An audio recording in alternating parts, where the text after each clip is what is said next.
फक्त तुझे हे स्वरूप, मन वाचा तित तुझे हे स्वरूप. म्हणून या माप भक्ती केले, भक्तीची या मापे मोजितो अनंता. इतराने तत्वता न मोजवे, योग याग तपे देहाची या योगे. ज्ञानाची या लागे न सापडशी, भक्तीची या मापे मोजितो अनंता. इतराने तत्वता न मोजवे. तुका म्हणे आम्ही भोळ्या भावे सेवा, तुका म्हणे आम्ही भोळ्या भावे सेवा. घ्यावी जी केशवा करीतो ऐशी, भक्तीची या मापे मोजितो अनंता. इतराने तत्वता न मोजवे. विठ्ठल विठ्ठल विठ्ठल विठ्ठल विठ्ठल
समचरण सरोजम सांद्रनीलाबुधाभं जगन्निहित पाणी मंडनं मंडनानां. तरुण तुलसीमाला कंधरं कंजनेत्रं सदय धवलहासं विठ्ठलं चिंतयामि. अलंकापुरी रम्य सिंहासनस्थं पदाम्भोज तेजस्फुरदिक् प्रदेशं. विधीन्द्रादिदेवो सदा स्तूयमानं समाधिस्थमूर्तिं भजे ज्ञानदेवम्.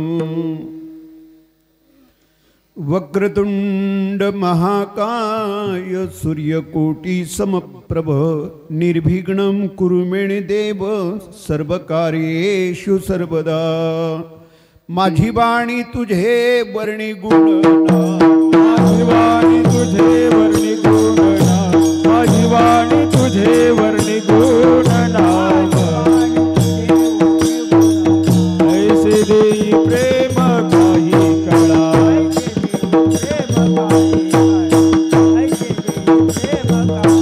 माझी वाणी तुझे वर्णी गुणना, माझी वाणी तुझे वर्णी गुणना. ऐसे देई प्रेम काही कळा.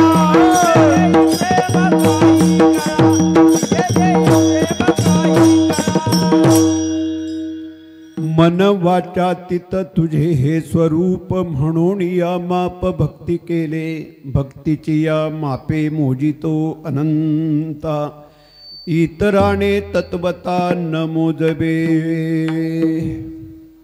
दरवर्षाप्रमाणे माघी गणेश जयंतीच्या निमित्तानं या परिवाराच्या आयोजनातून योगदानातून संपन्न होणारा संपूर्ण चिंचवली ग्रामस्थांच्या सहकार्यानं संपन्न होणारा आपल्यासारख्या देवतुल्य श्रोत्यांच्या बहुसंख्य उपस्थितीमध्ये प्रार्थनीय उपस्थितीमध्ये संपन्न होणारा हा एक दिवसीय यज्ञ त्या प्रमुख दिवसाच्या एका महत्त्वाच्या प्रसंगी आपण सगळी मंडळी या ठिकाणी विविध क्षेत्रातून या परिवाराच्या निमंत्रणास्तव या ठिकाणी उपस्थित आहात। मी प्रथमतः आपणा सर्वांना मनापासून अभिवादन करतो, नमस्कार करतो, प्रणिपात करतो। भगवान गणरायाच्या चरणी ही अल्पशी वाङ्मयीन सेवा बाप्पाच्या चरणी समर्पण करण्याचा प्रयत्न करतो। जगद्गुरु संत तुकाराम महाराजांचा 4 चरणाचा आपल्या पाठामध्ये चिंतनामध्ये असेल नसेल एक अत्यंत महत्त्वाचा मागणीपर प्रकरणातील अभंग हा कीर्तन सेवेसाठी निवडलेला आहे। विठ्ठला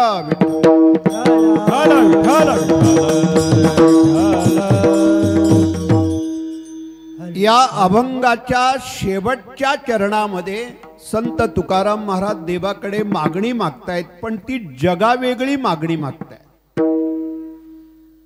इतर वेळेला मागत असताना तुम्ही काहीतरी द्या अशी मागणी मागितली जाते, या अभंगातून तुम्ही घ्या ही मागणी आहे। तुका म्हणे आम्ही भोळ्या भावे सेवा घ्यावी घ्यावी जी केशवा करीतो ऐशी। देवा माझी भोळी सेवा घ्या अशी मागणी आहे। मानवी जीवनामध्ये एक अत्यंत महत्त्वाचा घटक आहे, त्याला सेवा हा घटक म्हणतात। माणसाला आयुष्यामध्ये खूप मोठा करणारा हा घटक आहे। या देशाचा इतिहास, महाराष्ट्राचा इतिहास, जिल्ह्याचा इतिहास आपण जर बारकाव्यानं पाहिला तर विविध क्षेत्रामध्ये सेवा या घटकानं काही कुटुंब खूप मोठी केली, काही माणसं खूप मोठी केली। तुम्ही कमर्शियल जगलात, फक्त पैसा म्हणून जगलात, समाजामध्ये कालावधीपुरतं नाव राहतं, पण सेवा हा घटक उभ्या आयुष्यात त्याला मोठं करतं। विठ्ठला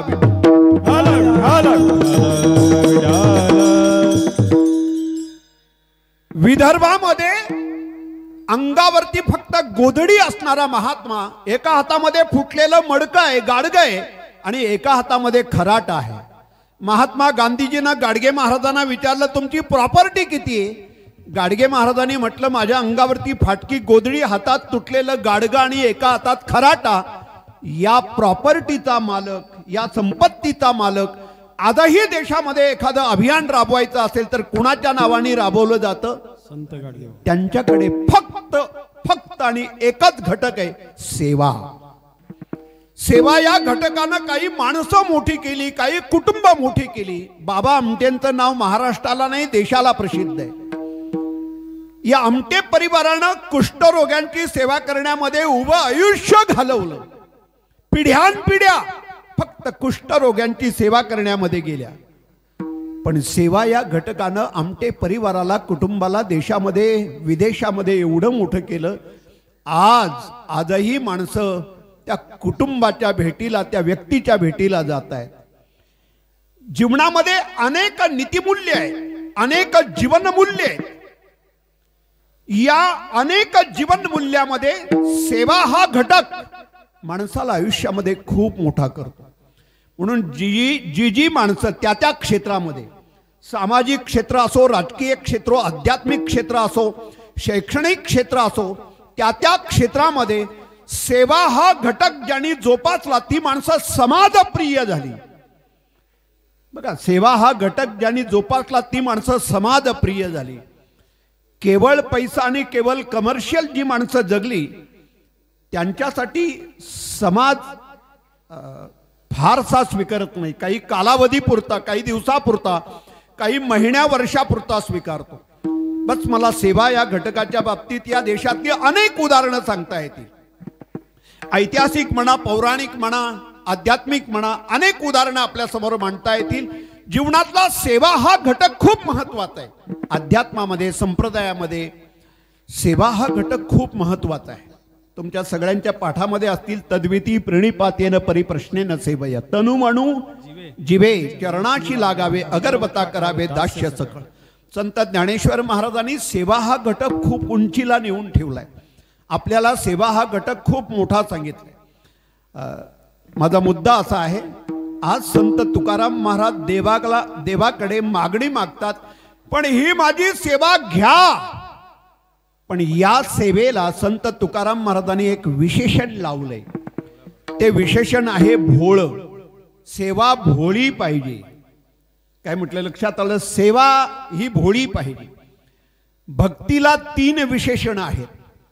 भक्ती भावबळी असावी लागते, भक्ती एकविध असावी लागते आणि भक्ती भोळी असावी लागते. भोळ हे भक्तीचं विशेषण आहे. माझी भक्ती भोळी एकविध भावबळी, एकविध भावबळी, एकविध भावबळी. हा माझी भक्ती भोळी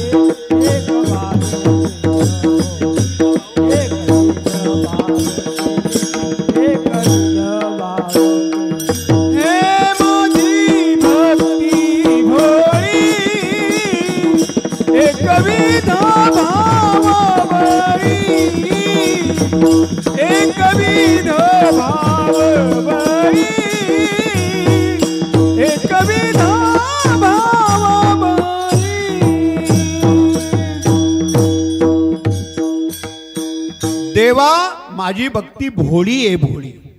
तुम्हाला राग येणार नसेल तर बोलू. भक्तीमध्ये जर स्वार्थ असेल, भक्तीमध्ये आसक्त भाव असेल, भक्ती जर आपली स्वार्थाने बरबटलेली असेल तर तो देव कधी ती भक्ती स्वीकारत नाही.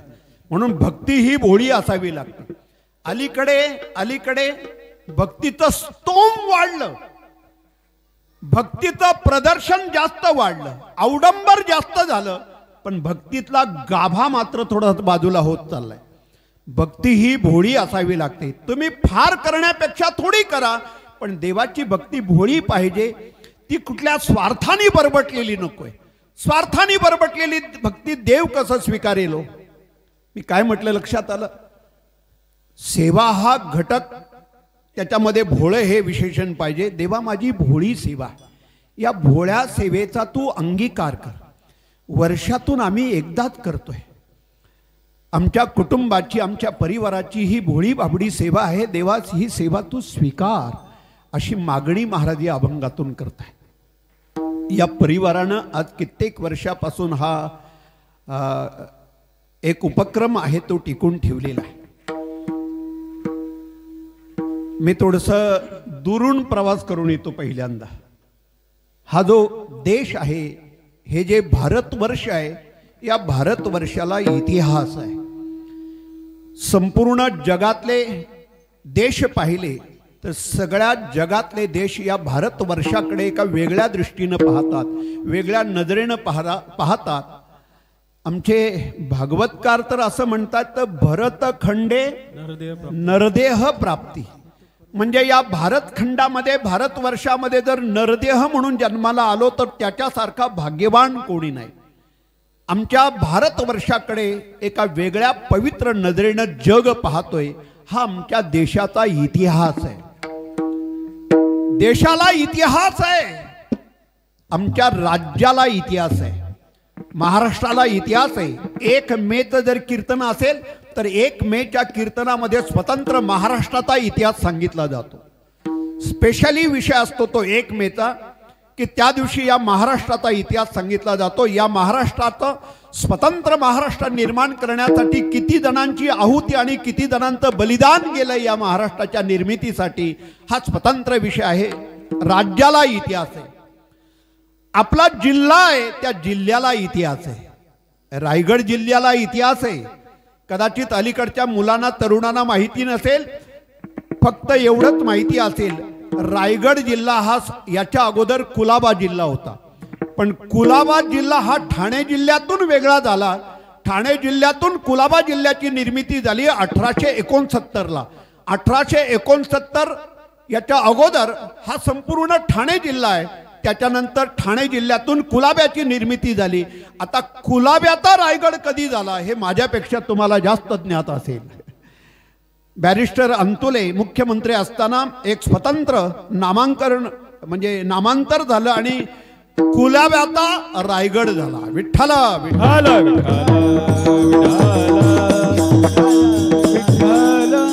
जिल्ह्याला इतिहास आहे. या रायगड जिल्ह्याचा इतिहास जर सांगायचा असेल तर एखादा इतिहास तज्ञ, इतिहासाचार्य, एखादा अभ्यासक, एखादा प्रवक्ता, वक्ता, व्याख्याता, कीर्तन प्रवचनकार स्वतंत्रपणे रायगड जिल्ह्याचा इतिहास तासनतास मांडू शकतो. नुसता जिल्ह्याचा नाही, तालुका वार इतिहास मांडू शकतो. मी एकदा रोह्याचा इतिहास सांगितलं होतं. रोह्याचा स्वतंत्र इतिहास म्हणजे तुमच्या 7 किलोमीटरवरती कोणता किल्ला आहे, 15 किलोमीटर कोणता किल्ला आहे, रोह्याची एकूण लोकसंख्या किती आहे, भौगोलिकदृष्ट्या रोहा कसा आहे, तसं खालापूर तालुका भौगोलिकदृष्ट्या कसा आहे, कोणता तालुका कोणत्या इतिहासानं दडलेला आहे. मग हिराजी पाटील आहेत, गोमाजी पाटील आहेत, भगत मास्तर आहेत, इकडे विठ्ठल माथेरानचा स्वतंत्र इतिहास, कर्जत प्रांताचा स्वतंत्र इतिहास म्हणजे क्रांतीवीर हुतात्मा भाई कोतवाल हा स्वतंत्र विषय घेऊन तो इतिहास त्या तालुक्याला किंवा जिल्ह्याला सांगता येतो. जिल्ह्याला इतिहास आहे तसं तालुक्याला इतिहास आहे. तालुक्याला इतिहास आहे. खालापूर तालुक्याला इतिहास आहे. 1950ला खालापूर तालुका हा पेण तालुक्यातून बाजूला म्हणजे स्वतंत्र तालुक्याची निर्मिती झाली. तालुक्याला इतिहास आहे. काही सत्याग्रह झाले आपल्या तालुक्यामध्ये. आपटी या ठिकाणी जंगल सत्याग्रह झाला. त्या टायमाला हे गोहे वगैरे या प्रांतातली जुनी मंडळी, तुम्हाला माहिती असेल वालकू पाटील हे नाव, ही सगळी क्रांतिकारक त्या काळातली मंडळी. म्हणून घरातल्या, परिसरातल्या, तालुक्यातल्या वडीलधाऱ्या माणसांचा आदर करा आणि त्यांना कधीतरी त्या काळाचा 50 वर्षाचा इतिहास विचारा. अलीकडे तुम्ही तरुण मुलं वृद्धांना रिस्पेक्ट देत नाही, त्यांच्याशी बोलत नाही. तुम्हाला इतिहास कसा कळणार? इतिहास या शब्दाची व्याख्या अशी आहे, इथं असं घडलं हे ज्याच्यात नोंद केलं जातं त्याला इतिहास म्हणतात. विठ्ठल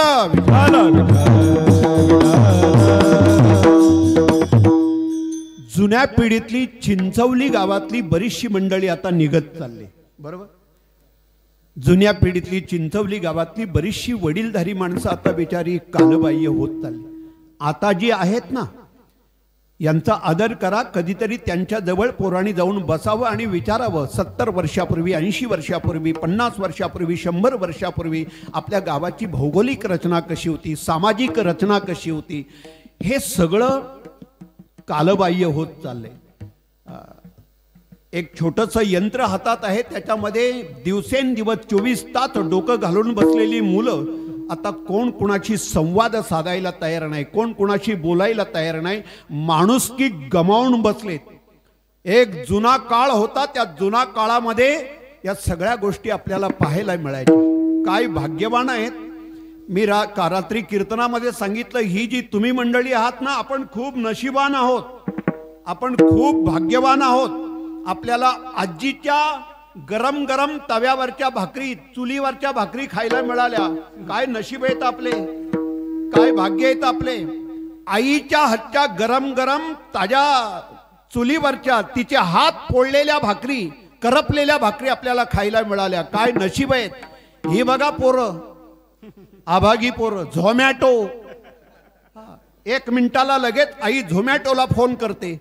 कसं आहे ते, कुणी शिजवलंय, कसं शिजवलंय, काय टाकलंय, त्याच्यात पदार्थ कोणते वापरलेत. अरे जरा तरी विचार करा आयानो, आपल्या लेकरांना सात्विक आणि गरम गरम पौष्टिक आहार द्या, तरच ते तुमचं उद्या नाव काढेल.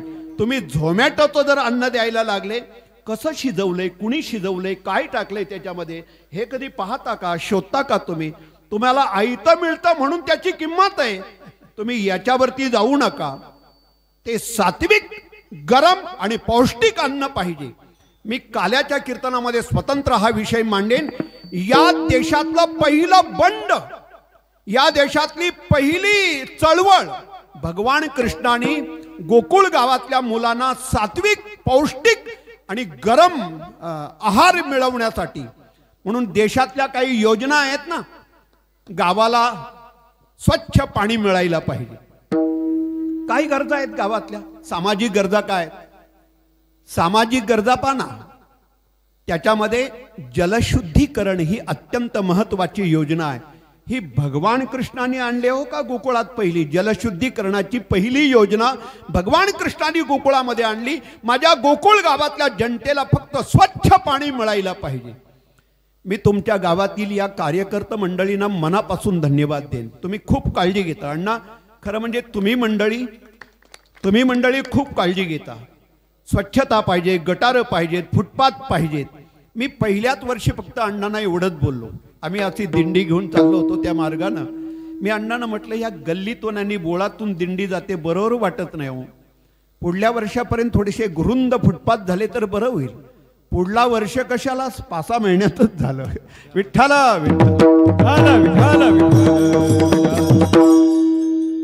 गावाला इतिहास आहे.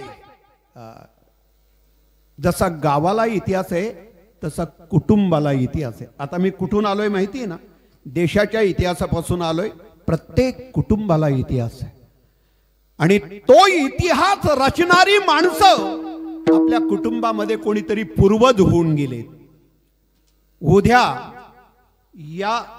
या भावंडांची, त्यांची मुलं, मुलांची मुलं म्हणजे नातू, पणतू, हे पिढ्यानपिढ्या पुढे कधीतरी 100-150 वर्षानंतर कोणता तरी एखादा नातू त्याच्या वडिलांना विचार, बाबा आपल्या दारामध्ये हे गणपतीचं मंदिर कुणी बांधलं? आणि मग तो नातू, तो पणतू त्याच्या मुलाला सांगेल, अरे तुला माहिती नाही, आपल्या पूर्वजांच्या मध्ये या चिंचवली गावामध्ये एक लहानशी विठ्ठल पाटील नावाची मूर्ती होती. उंचीनं लहान होती पण कीर्तीने महान होती.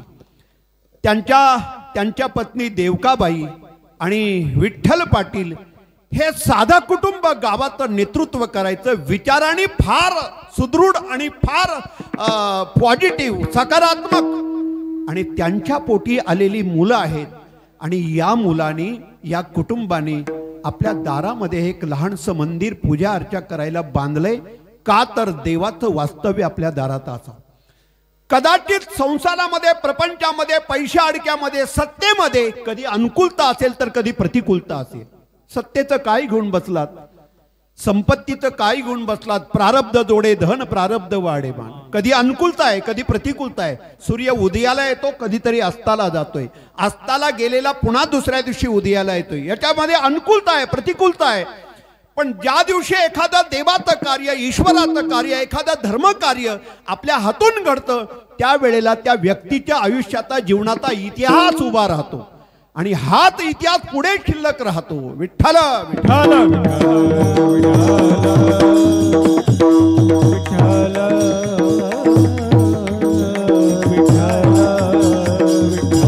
कुंडली श्री ज्ञानदेव पंढरीनाथ भगवान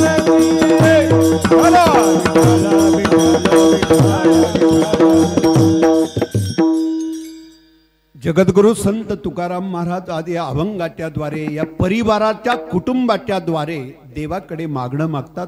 वर्षातून का होईना पण आमच्या या भोळ्या सेवेचा तो स्वीकार कर. गणपती बाप्पा हे दैवत असं आहे, हे तत्व असं आहे.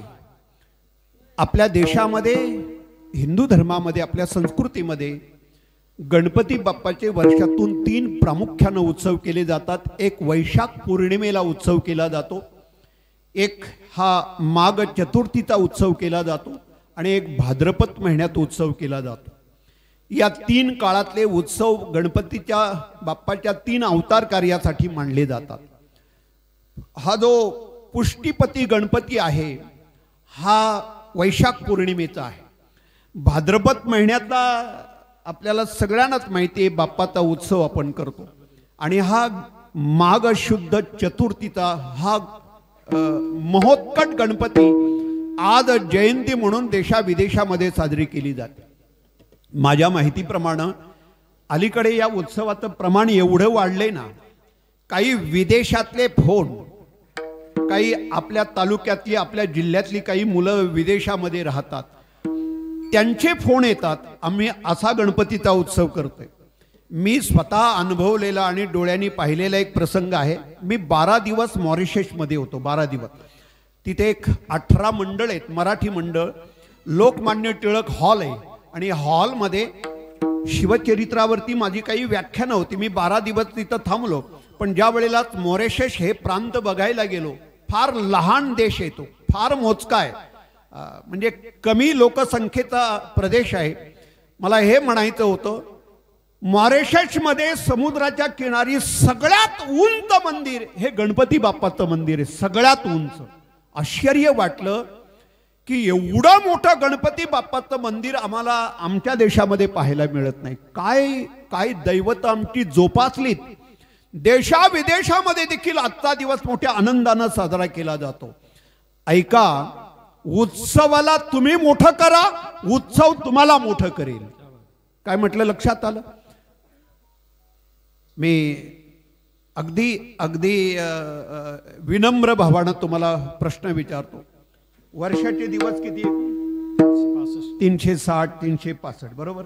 वर्षाचे 300 305 60 किंवा 65 दिवस. 360-65 दिवसामध्ये गावामध्ये 4 दिवसाचा 3 दिवसाचा सप्ताह असेल.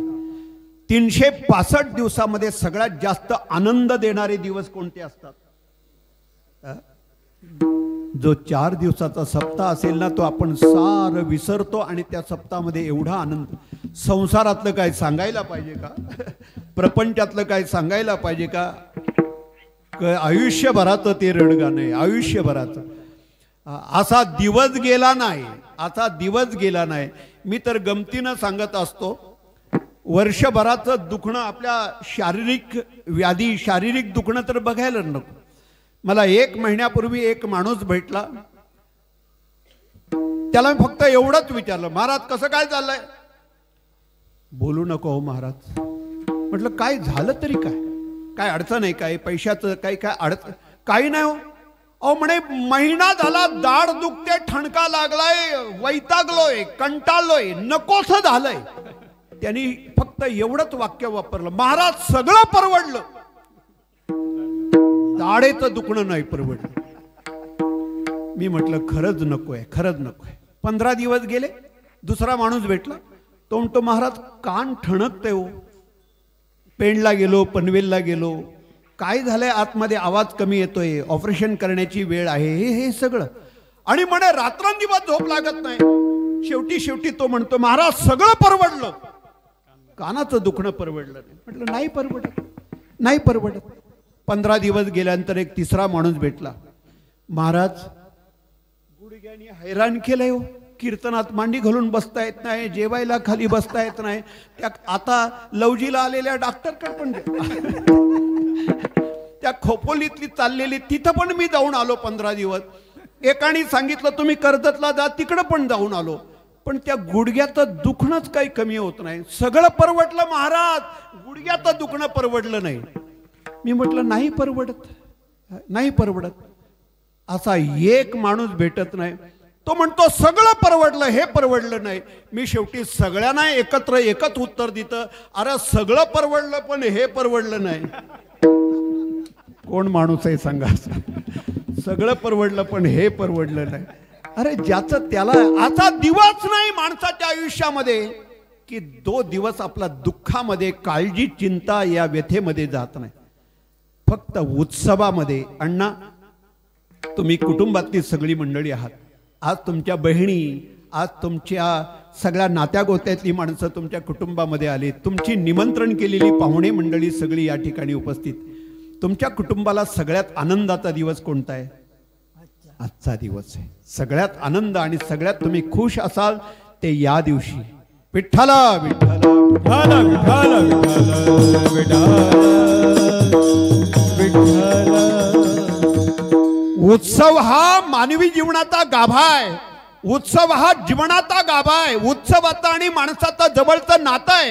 उत्सव माणसाला मोठा करतो, उत्सवाला आपण मोठा करायचंय। म्हणून मी प्रत्येक गावाला एक विनंतीपूर्वक सांगतो, उत्सवाला जपा, आपापले धर्माचे संस्कृतीचे उत्सव मोठे करा, उत्सवाची खूप काळजी घ्या। एखाद्या लेकरासारखा उत्सव जपा। जसा लहान लेकराला लहानपणापासून आपण जपतो ना, तसं उत्सवाला ज्या वर्षापासून सुरू झाला वर्षानुवर्ष त्या उत्सवाला असं जपायचंय। जसा उत्सव मोठा होतो ना तशी त्या उत्सवाला दृष्ट लागते। लेकरं जशी मोठी होतात ना, जशी मोठी होत जातात तशी त्या लेकरांना दृष्ट लागते। तसं उत्सव हा लेकरू आहे, तर हा लेकरू जसा मोठा होईल तशी दृष्ट लागते। विठ्ठल विठ्ठल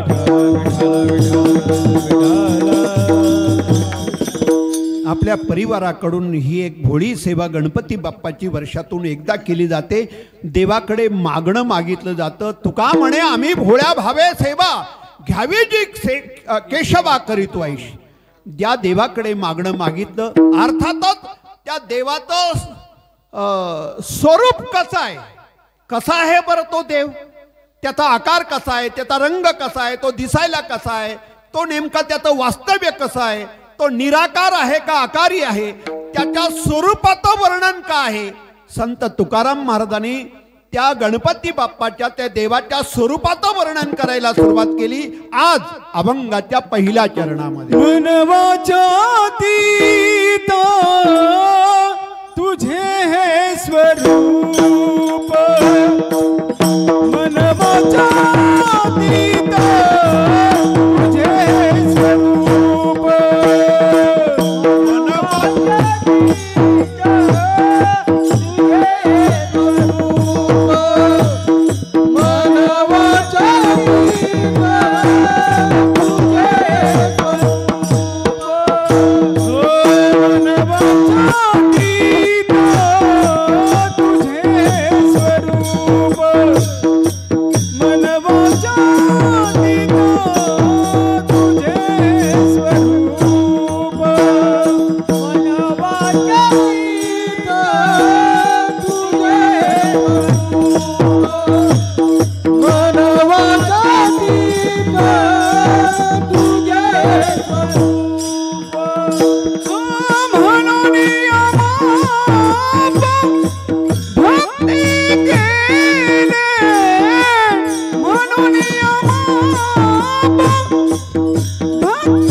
वाचातीत तुझे हे स्वरूप, म्हणून या माप भक्ती केले। आपल्या देशामध्ये प्रत्येक वस्तू मोजण्याचं परिमाण आहे, बरोबर। एखादं लिक्विड पातळ द्रव पदार्थ जर मोजायचा असेल तर तो लिटर मध्ये किलो मध्ये मोजला जातो। तेल असेल पाणी असेल हे मोजायचं कशाने, लिटरनी मोजलं जातं। सदऱ्याला जर एखादा कपडा पाहिजे असेल दुकानामध्ये गेल्यानंतर आपण दुकानदारांना म्हणतो सदऱ्याला 2.5 लिटर कपडा द्या. नाही मग काय मीटर कपडा द्या. तिथं लिटर चालत नाही, तिथं मीटर चालतो. तो वस्त्र मोजण्याचं परिमाण आहे. सोनं जर खरेदी करायचं असेल तर ते सोनाराकडे पेढीवरती गेल्यानंतर आम्हाला एखादं 1.5-2 किलो सोनं द्या असं म्हणतो का? सोनं तोल्यामध्ये मोजलं जातं. तोल्यामध्ये प्रत्येक वस्तू मोजण्याचं तंत्र आहे. सोनं तोल्यामध्ये मोजलं जातं. आणि एवढंच नाही, मग तो कॅरेटचं गणित लावलं जातं. 12 carat, 14 carat, 16 carat, 18 carat, 20 carat, 22 carat, 24 carat. आपल्या देशामध्ये फक्त 24 कॅरेटपर्यंत सोनं मिळतं. जगाच्या इतिहासामध्ये इंडोनेशिया हा देश असा आहे तिथे 52 कॅरेटचं सोनं मिळतं. एवढ्या चांगल्या प्रतीचं सोनं बाकी कुठेही मिळत नाही. आता मी काय गेलो नाही, अभ्यासामध्ये वाचनामध्ये या गोष्टी कधीतरी येतात म्हणून हे सहज सांगितलं. सोनं किलोनी नाही, किलोचं नंतर गणित असेल पण तोल्यानी मोजलं जातं. कारण प्रत्येक वस्तू मोजण्याचं तंत्र आहे, प्रत्येक वस्तू मोजण्याचं काही परिमाण आहे. बघा स्केल म्हणतो आपण त्याला. किती फूट? त्या गणपतीच्या सणामध्ये स्पर्धा असते, भाद्रपद महिन्यामध्ये स्पर्धा असते. मग एखादा म्हणतो अरे आमचा 3.5 फुटाचा आहे, दुसरा म्हणतो अरे आमचा सार्वजनिक आहे 5 फुटाचा आहे. देवाला त्यांनी फुटात आणून बसवलंय. काही लक्षात आलं का? याने देवाला फुटात आणून बसवलंय. कोणी कोणी म्हणतो 1.5 फुटी आहे, 1 फुटी आहे. तुम्ही फुटावरती आणले बाप्पाला? अरे जो आकाराच्या पलीकडे, आकाराचे पैल तीर, नादाची पैल मेर, तुर्येचे माझ घर परब्रह्म जे मनातीत आहे, जे वाट्यातीत आहे, आजपर्यंत ते मनाला आकळलं नाही. आज ते वाटेला देखील आकळलं नाही. एवढं ते निराकार स्वरूपामध्ये तुम्ही तेवढं स्तिमित पाहू नका. देवाकडे आपल्या नजरेनं आपल्या दृष्टीनं पाहताना त्याला स्तिमित आकारानं पाहू नका, त्याला व्यापकत्वानं पहा. संत तुकाराम महाराजांचा एक प्रसिद्ध अभंग मागच्या वर्षीच मला वाटतं सेवेला होता तो. देवाच्या संबंधे विश्वाची सोय रे, देवाच्या संबंधे विश्वाची सोय रे, सूत्र रे दोरे को एक, सूत्र ओढे दोरे को एक. देवाच्या संबंधे विश्वाची सोय रे, सूत्र ओढे दोरे एकाएक. तो विश्वामध्ये चराचरामध्ये सगळीकडे भरलाय. आपण पाहतो तेवढ्याच तो आकाराचा नाही, तो खूप व्यापक आहे. देव जळीस्थळी भरला, रीता ठाव नाही उरला. तुका म्हणे विठू भरला सबाही, तया उणे काही चराचरी. तो विश्वाच्या कानाकोपऱ्यामध्ये भरलेला आहे. तुम्ही पाहाल तिथे त्याचं अस्तित्व आहे. फक्त पाहण्यासाठी तेवढ्या उंचीची दृष्टी आपल्याला तयार व्हायला पाहिजे. बरोबर? आपण काही मर्यादित आकारानं त्याच्याकडे पाहतो, काही स्तिमित आकारानं पाहतो. देव एवढा आहे, चराचरामध्ये एवढा भरलेला आहे. तुमच्या अंतःकरणामध्ये माझ्याविषयी काय मत आहे, काय चाललंय, किंवा तुमच्या मनामध्ये काय, माझ्या मनामध्ये तुमच्याविषयी काय आणि तुमच्या मनामध्ये माझ्याविषयी काय, हे एकमेकाला माहिती नाही, जाणता येत नाही. या विश्वामध्ये फक्त असा देवच आहे, अशी ईश्वरी शक्ती आहे. तो फक्त जाणतो आपला भाव कसा आहे, आपल्या मनात काय, आपल्या अंतःकरणात काय आहे, हे फक्त तो जाणतो. म्हणून देव जाणता, देव जाणता आपुली या सत्ता एकाएक. देव मोठा आहे, देव जाणता आहे, देव चतुर आहे. देव चतुर, देव चतुर, देव निराळा, देव निराळा, देव जाणता, ही विशेषण आहेत देवाला. देव जाणता आहे. जाणता म्हणजे त्याच्यापेक्षा कोणी जाणतात नाही.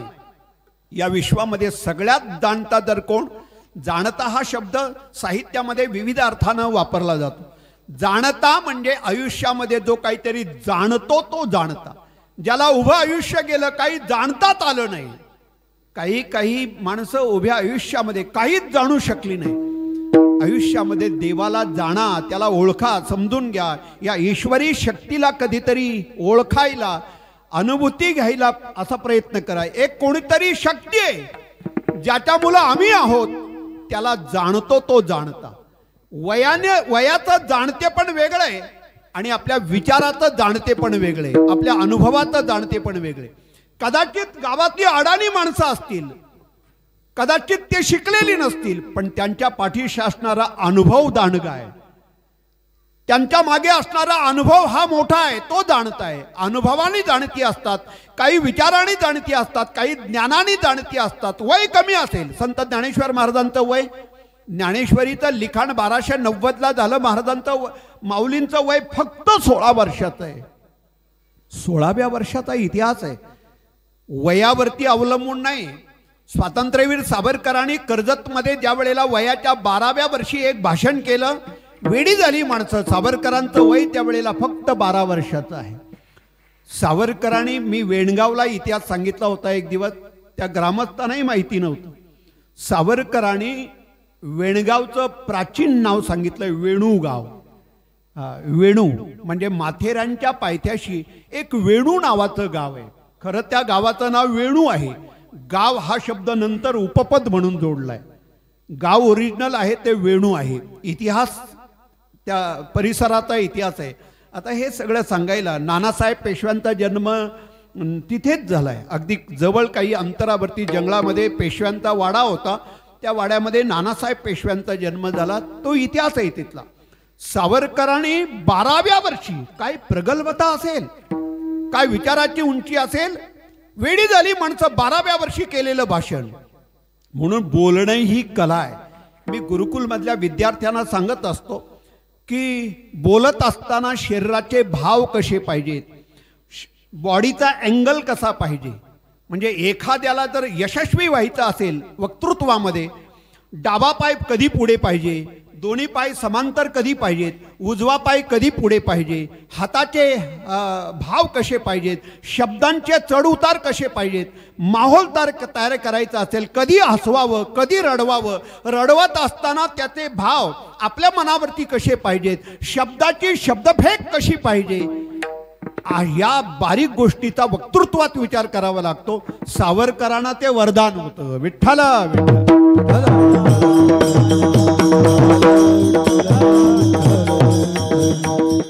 विचाराची उंची, ज्ञानाची उंची. जाणतात का, तो सगळं जाणतो. तुम्हाला हरिविजय मधली कथा माहिती असेल.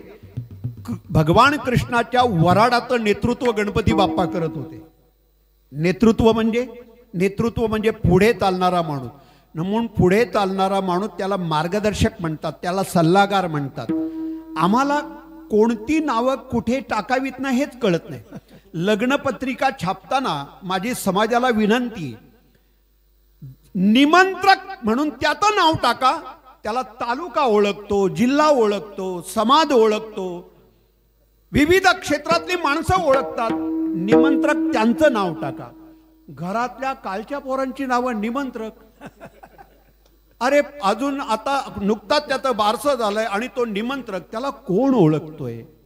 निमंत्रक तो पाहिजे की ज्याला समाज ओळखतो, गाव ओळखतो, परिसर ओळखतो, जिल्हा ओळखतो. काय ह्यांचं निमंत्रण आहे, गेलं पाहिजे. लग्नपत्रिका जर पाहिली तर खूप शिकण्यासारखं असतं. सल्लागार कुणाला म्हणायचं? सल्लागार हा शब्द सामान्य नाही. राजा दशरथाला ज्यांनी सल्ला दिला ते जबाली ऋषी, म्हणजे चंद्रगुप्त मौर्यांना ज्यांनी सल्ला दिला 2300 वर्षापूर्वी आर्य चाणक्य. किती प्रगल्भता आहे. सल्लागार कोणी नाही, जो योग्य सल्ला देतो, योग्य मार्ग दाखवतो, योग्य दिशा दाखवतो, जो योग्य रस्ता आणि वाट दाखवतो, तो सल्लागार. विठ्ठल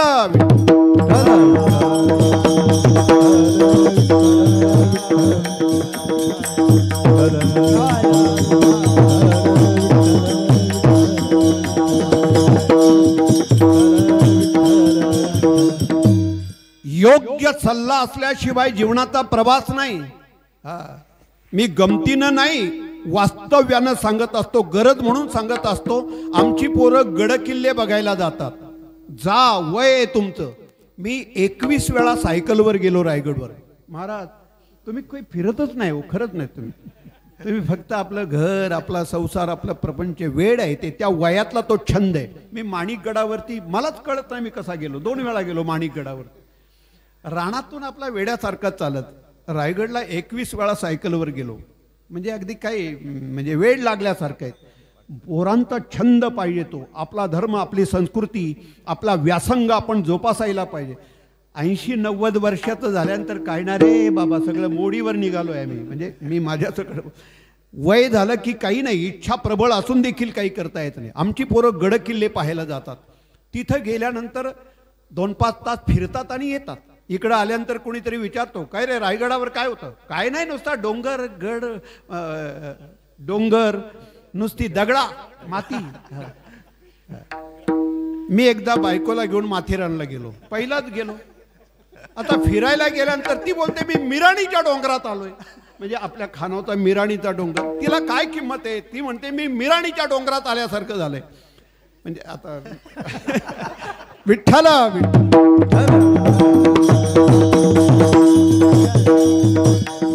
ही मुलं गडावरती जातात, त्यांनी गाईड करावा, एखादा अभ्यासू, एखादा अनुभवी गाईड करावा. आणि मग तो गाईड तिथल्या दगडाला वाता फोडतो, मातीच्या कणाकणाला बोलवतो. तो गाईड तुम्हाला त्या गड किल्ल्याची महती सांगतो. आपला हा पठ्या, आपले हे बहादर जातात आणि तिथल्या दगडावरती आपलं नाव टाकतात, आपलं नाव टाकतात. त्याच्या पुढे एक बदाम काढतात आणि त्याच्यात बाण काढतात गडावरती. अरे तो दगड कुठं, हा दगड कुठं? तो दगड किल्ल्यात आहे, तो दगड समाधीत आहे, तो दगड तटबंदीत आहे, तो दगड जगदीश्वराच्या मंदिरात आहे. त्या दगडाची उंची कुठं, या दगडाची उंची कुठं, त्या दगडाची योग्यता कुठं, या दगडाची योग्यता कुठं? म्हणून गाईड पाहिजे, म्हणून अनुभव पाहिजे, म्हणून आपल्याला सल्लागार पाहिजे, योग्य दिशा दाखवणारा पाहिजे. पोरांना वाईट वाटेल माझं बोलणं, पण सामाजिक दृष्टीनं तुम्हाला जाग्यावर आणायला पाहिजे, तुम्हाला कळायला पाहिजेत या गोष्टी. आम्हाला इतिहास कसा, गड किल्ल्याची महती कशी कळणार आम्हाला? विठ्ठल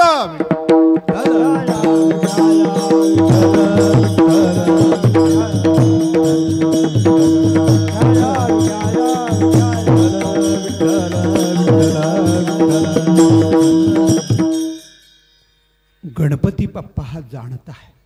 भगवान कृष्णाच्या विवाहाचं, भगवान कृष्णाच्या वराडाचं नेतृत्व ज्यांनी केलंय, ज्या वेळेला करवल्याने त्याची निंदा केली, वराड चाललाय. आता रुक्मिणीला तिकडून जिंकून आणली अमरावतीवरून. तिच्या भावाचं म्हणणं होतं कृष्णाला नाही द्यायची माझी बहीण. रुक्म्याचं म्हणणं होतं की नाही द्यायची माझी बहीण कृष्णाला. मग तिनं एक पत्र पाठवलं. जुनी परंपरा आहे का या गोष्टीला. रुक्मिणीनं पत्र पाठवलंय का कुणाकडून? सुदैव ब्राह्मणांच्या हस्ते पत्र पाठवलं. काय म्हणू त्याला, लव्ह लेटर बोलू? काही लव्ह लेटर बोलायचं नाही ना. नाही, भगवान कृष्णाचं पत्र आहे, त्याला अलीकडचा शब्द नाही वापरायचा. आणि मग ते पत्र कृष्ण भगवान प्रभूंच्या हातात पडलं आणि त्या भावना त्या शब्दामध्ये मांडल्या होत्या. प्रत्येक अक्षरामध्ये, प्रत्येक शब्दामध्ये, प्रत्येक वाक्यामध्ये रुक्मिणी मातेनं आपल्या सगळ्या जीवनाच्या भावना ओतल्या होत्या. कृष्ण भगवान प्रभूनं ते पत्र पाहिल्यानंतर भगवान तिला जिंकण्यासाठी, स्वयंवरामध्ये तिला जिंकून आणायची भगवान गेले आणि अमरावतीवरून रुक्मिणी मातेला जिंकून आणले. लग्न कृष्णाच्याही गावाला नाही, रुक्मिणीच्याही गावाला नाही, मध्ये मोठा सभा मंडप, मोठा हॉल घेतला आणि तिथे लग्न. इकडचा वराड आला, कृष्णाने निरोप पाठवला आपला वराड येऊ दे. आणि ह्या वराडाचं नेतृत्व कोण करत होते? तर गणपती बाप्पा करत होते. पुढे चालणारा माणूस, नेहमी पुढे चालणारा माणूस, त्याची पर्सनॅलिटी, त्याचं व्यक्तिमत्व हे पाहतात माणसं. त्या करवल्याने निंदा करायला सुरुवात केली, कुजबुज करायला सुरुवात केली. त्या ढेरपोट्याला म्हणावं मागं चाल. त्या अध्यायामध्ये भक्तिविजयाच्या साधारण 22-23व्या अध्यायामध्ये ही कथा आले. त्या अध्यायामध्ये त्या करवल्याने शब्द वापरला, त्या ढेरपोट्याला म्हणा मागे चाल.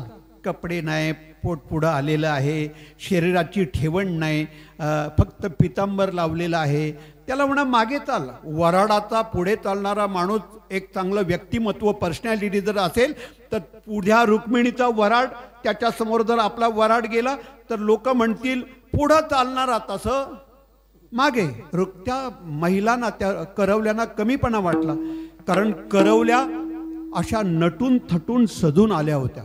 कपड्यांची स्पर्धा, दागिन्यांची स्पर्धा. म्हणजे बहुसंख्य समाजामध्ये ज्या वेळेला महिला जातात ना, त्या स्वतःकडे पाहत नाही, त्या दुसऱ्याकडे पाहतात. आणि मग दुसऱ्यांच्या गळ्यातला थोडासा आकार मोठा दिसला की ती व्यथा घरी येऊन मांडतात. किती दिवस 4-5 तोल्याची घालायची, थोडीशी पट्टी वाढवली, खालचा पान वाढवला तर काय तुमचीच आहे, नाही तुमच्याच घरी राहणार आहे. मी काय, बोला ना बोला, तुम्हाला काय अनुभव आहे का नाही, का अजून नाही नाही, मी काय माझ्या बाबाच्या घरी काय तिकडं नाही नेणार, ही तुमच्याच घरी राहणार आहे. नवऱ्याला पण असं वाटतं ही आपल्याच घरी राहणार आहे. हा काय शब्द आहे त्याला, काय इसाळ असं नाही ना, तो ते दुःख महिलांचा स्वभाव असेल. दागिन्यांची स्पर्धा, लग्न म्हटलं की कपड्याची स्पर्धा, मंडपाची स्पर्धा, दागिन्यांची स्पर्धा. अहो पंक्तीची खाण्याची पण स्पर्धा आहे सध्या. काय सांगायचं, माणसं स्पर्धेला उतरले. सज्जनो, जीवन जगताना स्पर्धा म्हणून जगू नका, पुढे त्याचा परिणाम दुःख असेल. त्यानं केलं म्हणून तुम्ही उठाठेव करून कर्जबाजारी होऊन जर एखादं कार्य करायला गेलात तर उद्या तुम्ही अडचणीत याल. एक खड्डा भरण्यासाठी दुसरा खड्डा खोदाल, तो भरण्यासाठी तिसरा खड्डा खोदाल. आयुष्यभर काय खड्डेच खोदत बसायचंय का? आणि का आपलं मानसिक संतुलन का बिघडवता, का स्पर्धा करता? माझं समाजाला आव्हान आहे, तुम्ही स्पर्धात्मक जीवन जगू नका. बरं, किती आपण काही वेळेला नुकसान करतोय. मंडपाची स्पर्धा, खाण्याची स्पर्धा, अलीकडे त्या निघालेल्या पद्धती आपल्याला विनाशाकडे नेऊन चालल्या. ही बुफे पद्धत, काळ बदललाय, तुम्ही करा ना, स्वीकारा त्या पद्धती, मी नाही कुठं म्हणतोय.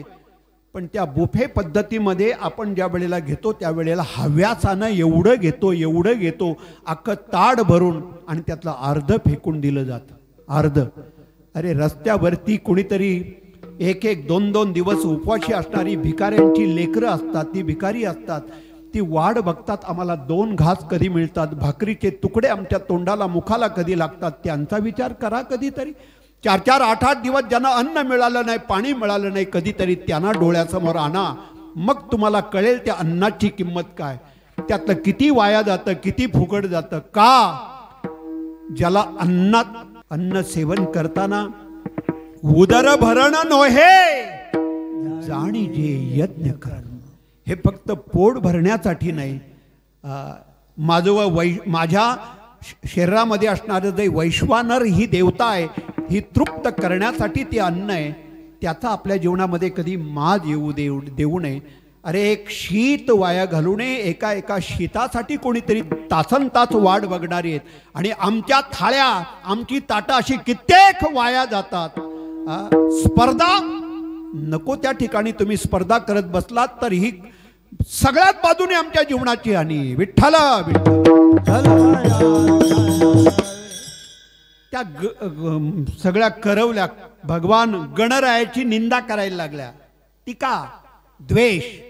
आणि मग काही सेकंदात त्याला कळलं, या सगळ्या महिला आपला द्वेष करतात, निंदा करतात, टीका करतात. म्हणून भगवान गणरायाने त्यांना प्रायश्चित्त दिलं. त्याच ठिकाणी त्यांना अत्यंत घाणेरडा आजार सुरू झाला. वांती, जुलाब हा आजार घाणेरडा. कीर्तनकारांच्या तर वाट्यालाच नको बाबा. वांती, जुलाब हा अत्यंत घाणेरडा आजार त्याच क्षणी वराडामध्ये सुरू झाला. वराडाची दानादान झाली. कसलं लग्न आणि कसलं काय, सगळ्या वराडाची दानादान झाली. नवरदेव वाट बघतोय, वराड नाही तिथपर्यंत लग्न नाही. वराड, नवरदेव कितीही मोठा असो, वराडा मुलं त्याची किंमत आहे. बरोबर आहे का नाही? हो तरी बोला. वराडा मुलं, एखादा नवरदेव गेला, 5-10 माणसं, तिकडची लोक म्हणतात काय हा गेलाय का नाही कुणाच्या लग्नाला, 2-5 माणसं घेऊन आला. मी एका अंत्यविधीला गेलो. आमदार साहेब होते माझ्या, म्हणजे कर्जतचं, आणि तिथे ते गॅस दाहिणीवरती आम्ही गेलो. मोजून 27 माणसं अंत्यविधीला होती. भाऊ होते आपले. तर आम्ही दोघे आपलं गप्पा मारत चाललो होतो. तर बोलता बोलता आमचं बोलणं झालं. शेजारी एक असणारा माणूस म्हणतोय, एवढीच माणसं? म्हटलं यानं तेवढाच उजेड लावलाय. हा जर गेला असता, आता हा एवढा समाज, सप्तासारखं अंगण भरलंय, सप्तासारखा मंडप भरलाय, याचा अर्थच आहे ही सामाजिक बांधिलकी आपण जोपासलेली आहे. विठ्ठला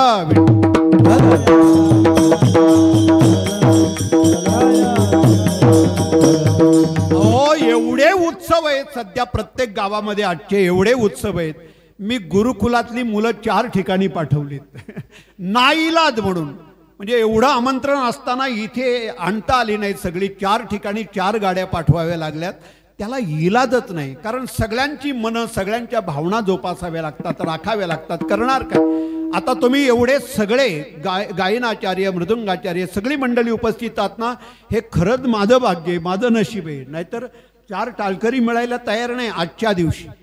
तुम्ही एवढा समाज, या माता भगिनी सगळी आपण मंडळी, एवढा मोठा समाज आहे. ही सामाजिक बांधिलकी आहे आणि ती जोपासायची. विठ्ठला विठ्ठल.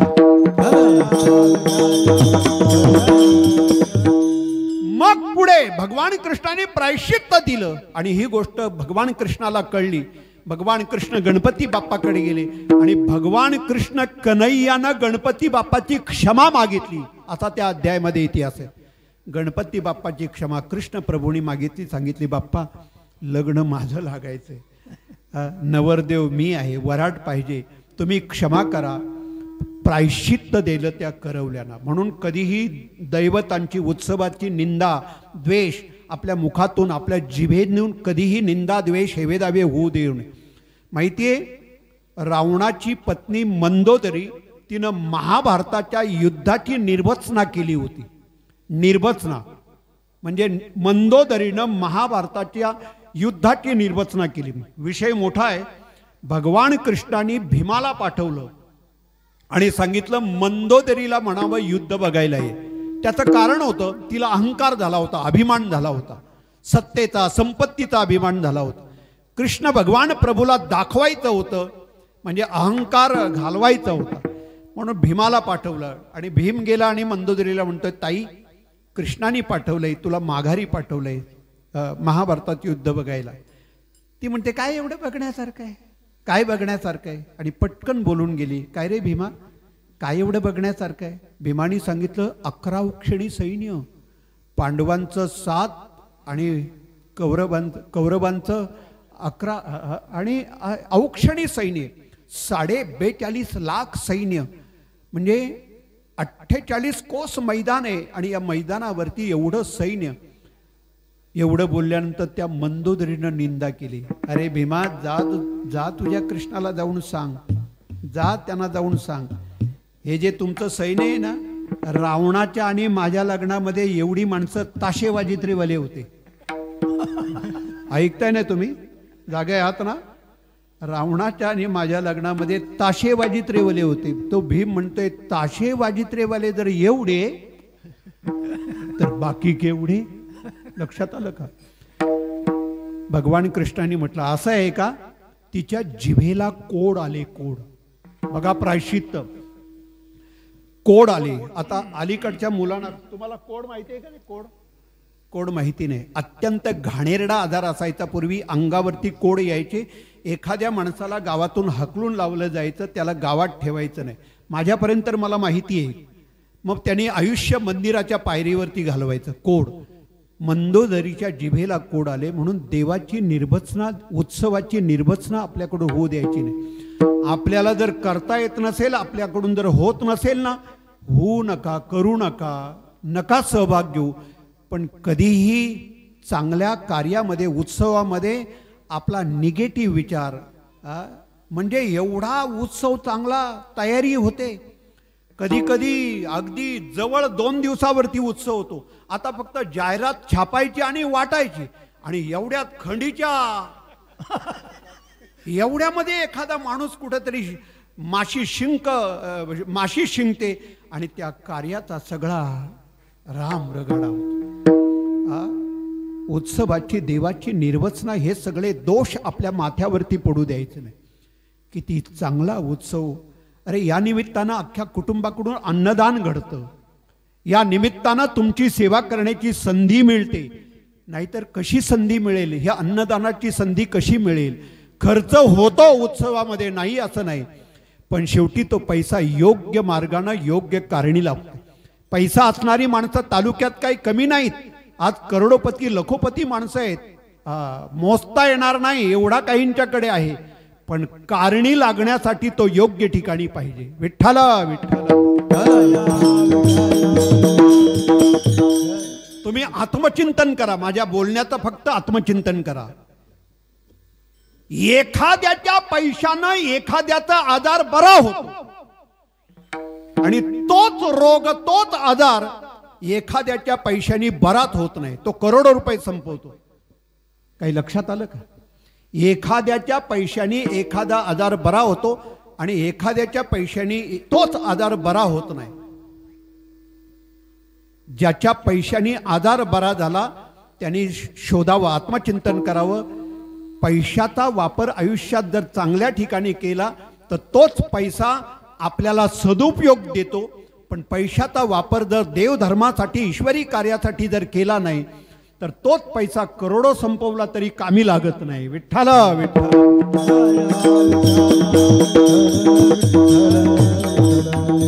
म्हणून देवाला स्तिमित समजू नका, लहान समजू नका, मोठा आहे.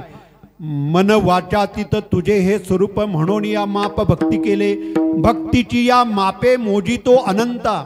आपल्या देशामध्ये वस्तू मोजण्याचं माप आहे. संत तुकाराम महाराजांची संकल्पना आहे. देवाला कशाने मोजायचं? कपडा मोजता येतो, सोनं मोजता येतं, वस्त्र मोजता येतं, पातळ द्रवपदार्थ मोजता येतं, मग देवाला कशाने मोजायचं? महाराजांनी माप काढलं अभंगाच्या दुसऱ्या चरणात. भक्तीची मापे मोजितो अनंता. भक्तीची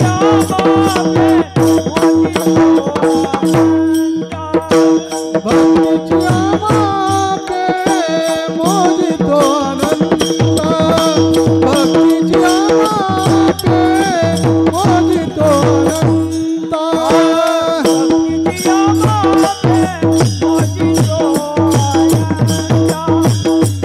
भक्तीची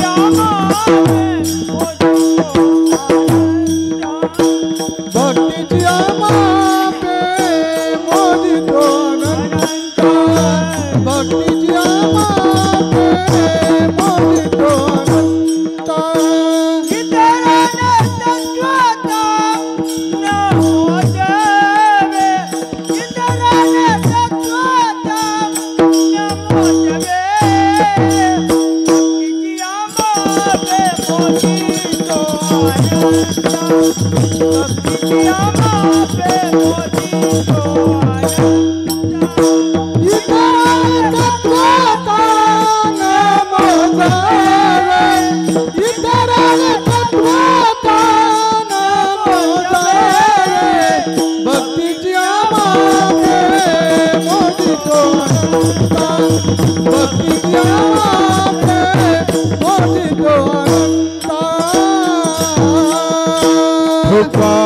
रखुमाई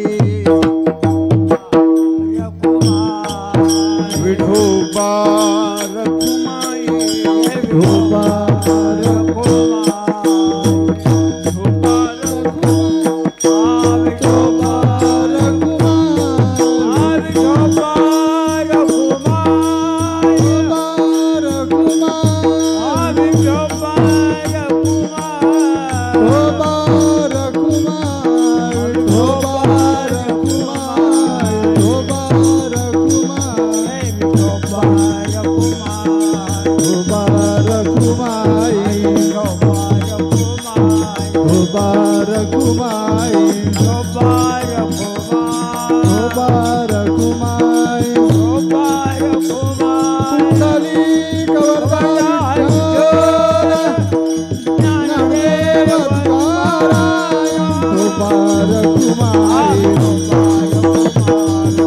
Bye.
मनवाच्या तित तुझे हे स्वरूप म्हणून या माप भक्ती केले भक्तीची या मापे मोजितो अनंता इतराने तत्वता न मोजवे. इतराने म्हणजे कुणी कुणी इतराने मध्ये तिसऱ्या चरणामध्ये योग याग तपे देहाची या योगे ज्ञानाची या लागे न सापडशी तुका म्हणे आम्ही भोळ्या भावे सेवा घ्यावी जी केशवा करीत्वायशी. उरलेली वेळ आहे. आज नेमका देवाचा जो जन्म आहे तो 12:39ला आहे. तुम्हाला प्रश्न पडला असेल का बरं उशीर करतायत का बरं उशीर करतायत. कारण कधीही पुष्पवृष्टी तिथपर्यंत तरी आपल्याला ती वेळ साधली पाहिजे. माफ करा उगाचच तुम्हाला तिष्ठत ठेवतोय असं नाही पण एक 10 मिनिटामध्ये आपण उरकूया. देवाच्या स्वरूपाचं वर्णन महाराज या अभंगातून करतायत. संत तुकाराम महाराजांचा छान असा अभंग आहे.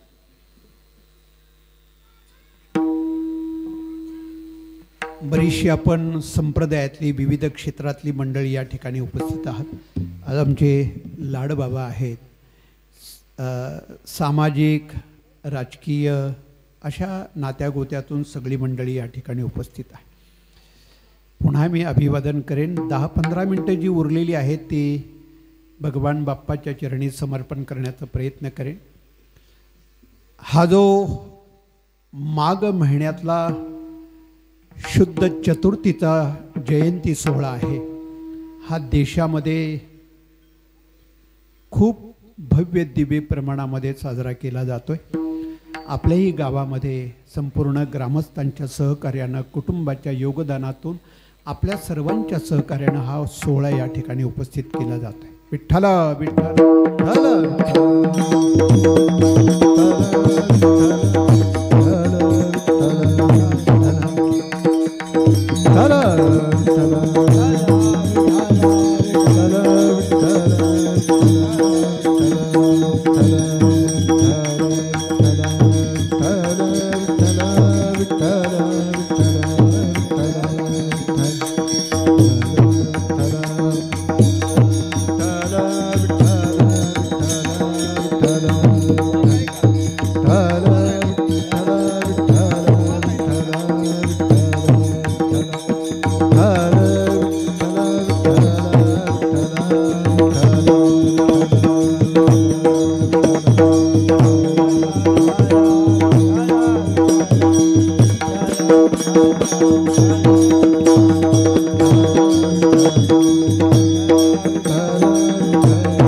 बसा खाली.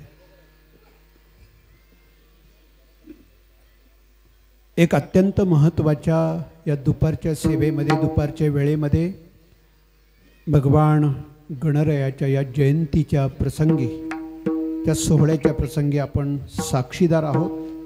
आपण त्याचे वाटेकरी आहोत या उत्सवाचे. काहीतरी पूर्वजन्माचं आपलं भाग्य असेल काहीतरी पूर्वजन्माची आपली शिदोरी असेल ठेव असेल म्हणून आपण या उत्सवाचे साक्षीदार झालोय. कधी कधी जवळची माणसं लांब जातात कधी कधी लांबची जवळ येतात. शेवटी ते याच्यात असावं लागतं. ती शिदोरी आणि ते आपलं प्रारब्ध भाग्य असावं लागतं. माझ्यासह आपण सगळे या उत्सवाचे वाटेकरी झालात. आपल्या देशामध्ये एक अत्यंत कुलवान शीलवान एक रौद्र केतू शब्दाचा अपभ्रंश होऊन त्यांना रुद्रकेतू असं नाव आणि त्यांची पत्नी शारदा हे दाम्पत्य आपल्या देशामध्ये अंगदेश नावाचा प्रदेश, देशाच्या उत्तरेमध्ये जर कधी गेलात, मी सध्याचं सांगू का? आता कसं आहे, मी इतिहासाचा भोक्ता असल्या कारणाने प्रत्येक गोष्ट त्या अँगलनं पाहतो. आता सध्याचा पूर्व बिहार आणि बांगलादेश याच्या मधला जो प्रदेश आहे याला अंगदेश म्हणत. महाभारतामध्ये तुम्हाला माहिती असेल, दुर्योधनानं कर्णासाठी स्वतंत्र प्रदेश करून दिला होता. अंगदेशाचा कोण केला? राजा केला. या कर्णाला राजा बनवलं होतं दुर्योधनानं.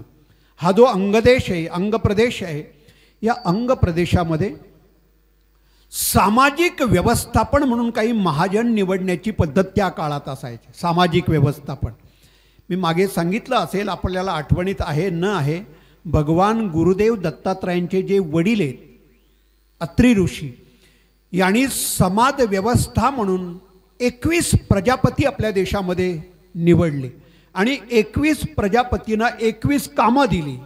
लक्षात आलं? तसं महाजनकी हे पद त्या काळात दिलं जायचं आणि या महाजनकी पदामध्ये एक अत्यंत महत्त्वाचं पद हे नेमकं या रुद्रकेतू ब्राह्मणाकडे आणि शारदा नावाच्या पत्नी यांच्याकडे ते पद होतं. अत्यंत शीलवान, कुलवान, सच्शील कुटुंब आहे. पण एक दुर्दैव्याची गोष्ट अशी आहे, ही जी शारदा नावाची पत्नी आहे, या पत्नीनं एक दिवस रुद्रकेतू ब्राह्मणाकडे आपली एक इच्छा व्यक्त केली. मी थोडंसं सांकेतिक शब्दामध्ये बोलेन, मला थोडंसं क्लिअर आणि स्पष्ट बोलायला थोडीशी भीती वाटते. तुम्ही माता भगिनी आहात, काही काही बोलणं गरजेचं आहे, पण नाईलाज म्हणून मर्यादा येतात. या शारदा नावाच्या पत्नीनं दिवसा आपल्या पतीकडे आपली काम इच्छा प्रगट केली. नाईलाज म्हणून त्या सच्शील रुद्रकेतू ब्राह्मणानं तिची इच्छा पूर्ण केली. त्याचा परिणाम असा झाला की या उभयतांच्या पोटी एक जुळं जन्माला आलं. जुळं म्हणजे 2 जुळी मुलं जन्माला आली. 2-5 दिवस गेले, 12 दिवस गेले, काय नाव ठेवावं, काय नाव ठेवावं. या दोघांनी त्या जुळ्या मुलांचं नाव ठेवलं. एकाचं नाव ठेवलं देवांतक आणि दुसऱ्याचं नाव ठेवलं नरांतक. असं नाव ठेवलं, देवांतक आणि नरांतक. ही दोन्ही मुलं दिसायला एवढी सुंदर होती ना, एवढी देखणी होती. यांना पाहण्यासाठी गावातली सगळी माणसं यायला लागली. करता करता परिसरातली माणसं यायला लागली. त्या विभागातली माणसं, काही माणसं पहिल्यांदा 5-10 यायची, नंतर शेकड्याच्या संख्येने यायची, पुढे पुढे हजारोच्या संख्येनं या 2 गोंडस देखण्या. म्हणजे सौंदर्य हा ईश्वराचा प्रसाद आहे. मी तुमच्याकडे बघून बोलतोय म्हणजे समजून घ्यायचं, हा तुमच्या गरजेचा विषय. सौंदर्य हा ईश्वराचा प्रसाद आहे. ते ओरिजिनल ठेवा. ते ओरिजिनल सौंदर्य तुम्ही नको त्या केमिकलनी गमावू नका. परमेश्वरानं दिलेलं आहे, ते ईश्वराचा प्रसाद आहे. तो ईश्वराचा प्रसाद, त्याची जोपासना करा. देव त्याच्यामध्ये तुम्हाला आणखीन फुलवेल. देव त्याच्यामध्ये तुम्हाला आणखीन ते स्वरूप वाढवेल. आपण कृत्रिम सौंदर्य बनवण्याचा प्रयत्न करू नका. त्या 2 लेकरांना देवाचं वरदान होतं. देवाने त्यांना सौंदर्य दिलं होतं आणि पाहण्यासाठी हजारो माणसं यायची. एकदा योगायोगानं नारद महर्षी या 2 मुलांना पाहण्यासाठी आले. आता त्रिभुवनामध्ये भ्रमण करता करता नारदांना कळलं ते नेमके या अंगदेशामध्ये आले आणि रुद्रकेतू ब्राह्मणाच्या घरी आले. विचारलं कशी काही मुलं आहेत? मला समजलं फार सुंदर मुलं आहेत, दाखवा.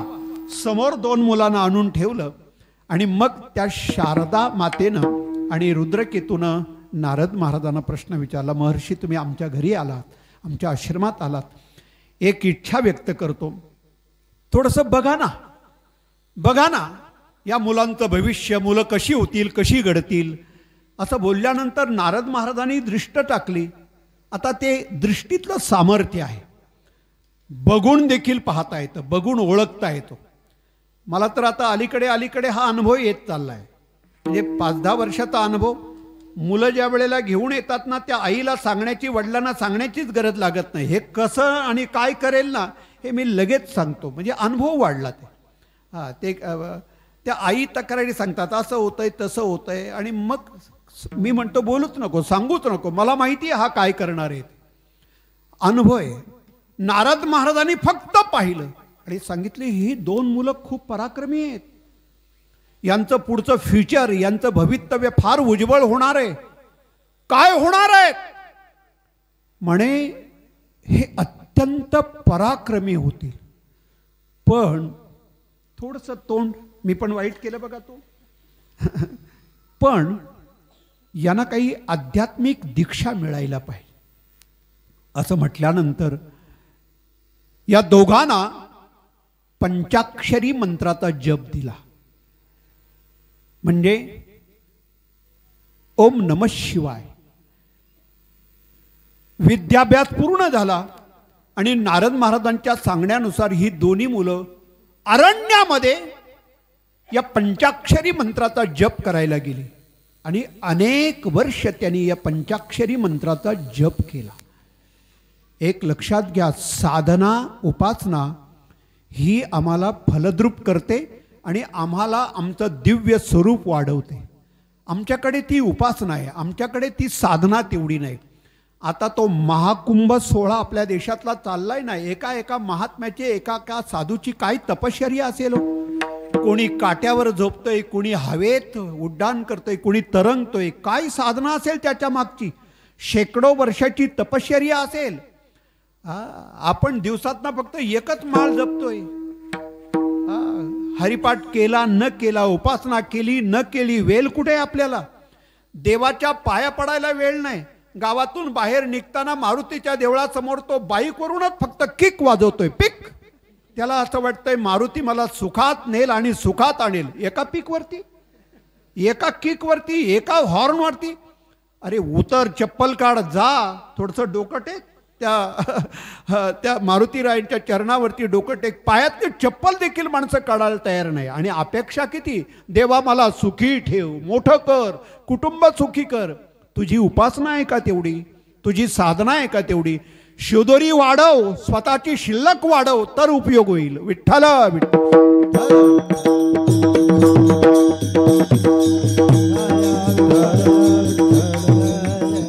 काय भव्य दिव्य हे सगळं पाहायला मिळतं. काही माणसं गेली. माझे जोडीदार त्या ठिकाणी गेले होते. एका जोडीदाराने मला येऊन सांगितलं, महाराज कुंभमेळा भरलाय, खूप गर्दी, खूप गर्दी. म्हटलं मग कसं काय? काय नाही हो, नुसता गांजाचा धूर. मला आश्चर्य वाटलं, एवढं चांगलं असताना. एक जण शेगावला गेला, बरेच महिने झाले शेगावला गेला. मी विचारलं, का रे तीर्थाला गेला होताच, फिरायला गेलतात? मग कुठे कुठे गेलतात? म्हणे शेगावला गेलो होतो. मग? हा म्हणे काय सांगायला लागला तो. बोलता बोलता मला म्हणते, महाराज गजानन महाराजांच्या हातात चिलीम कशी काय हो? मी म्हटलं तू प्रसाद नाही घेऊन आलास, नातवंडांना खेळणी नाही घेऊन आलास, फक्त एकच वस्तू घेऊन आलास डोक्यात. काय? तुला तेवढंच कसं दिसलं? तुला बाकी काही चांगलं दिसलं नाही का? कधीतरी सकारात्मक विचार, आपली ऊर्जा वाढेल. घरात कधी निगेटिव्ह बोलायचं नाही, नकारार्थी बोलायचं नाही. घरातली ऊर्जा वाढायला पाहिजे, पॉझिटिव्ह एनर्जी वाढायला पाहिजे. आजचा दिवस आहे ना, आजच्या दिवसाचे जे स्तोत्र आहेत, म्हणजे स्त्रोत आहे, म्हणजे त्याला काही शब्द आहे मराठीतला, साहित्यातला, प्रवाह, म्हणजे जी व्हील, म्हणजे पॉवर, आर्तता. त्याला आणखीन एक शब्द आहे स्पंदन, म्हणजे ज्या लहरी आहेत, जो स्त्रोत आहे आजच्या दिवसाचा, माघ शुद्ध चतुर्थीचा, आजच्या गणेश जयंतीचा स्तोत्र आहे. माझ्या वाचनात आलं, सहस्त्रपटीनं माणसाला फलद्रूप करतं, सहस्त्रपटीनं. आज जास्त जप झाला पाहिजे.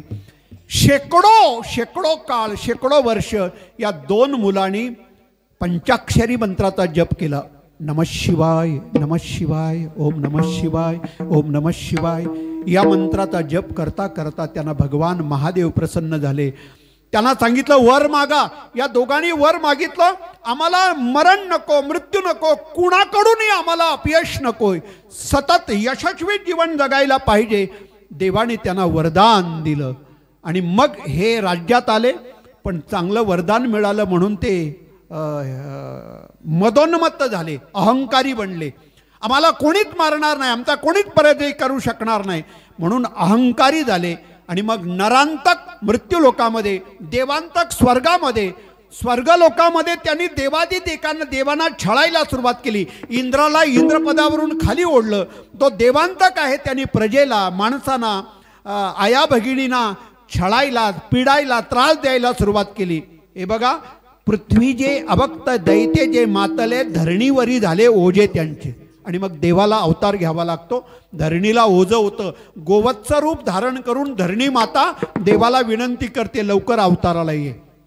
आणि याच वेळेला श्रोतुमुख पर्वतावरती आदिती आणि कश्यप ही उभयता एकांतात बसले असताना आदितीनं आपल्या पतिदेवांना प्रश्न विचारला, महाराज, चांगला पुत्र, चांगला मुलगा जर पोटी जन्माला यावा असं ते काय करावं? कश्यपानं आपल्या पत्नीला मार्ग सांगितला, तो षडाक्षरी मंत्राचा जप कर. आदितीनं शेकडो वर्ष षडाक्षरी मंत्राचा जप केला. त्या पर्वतावरती, श्रोतुमुख पर्वतावरती जप केला. आणि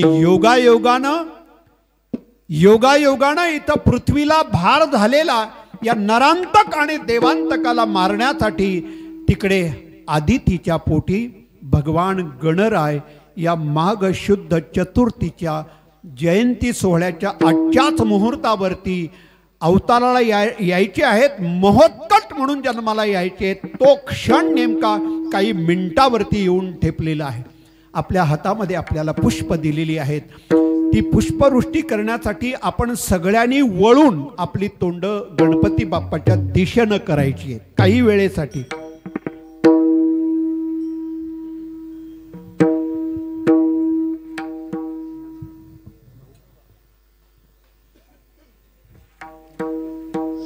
भगवान गणराय जन्माला आले. सामुदायिक एक अभंग म्हणायचा आणि अभंग म्हणून झाल्यानंतर मंत्रपुष्पांजली होईल. आणि मंत्रपुष्पांजली म्हणून झाल्यानंतर आपली पुष्प आपल्या हातातली गणपती बाप्पाच्या दिशेनं आपण पुष्पवृष्टी करायची. ओंकार प्रधान रूप गणेशाचे, ओंकार प्रधान रूप गणेश, हे तिन्ही देवाचे जन्मस्थान.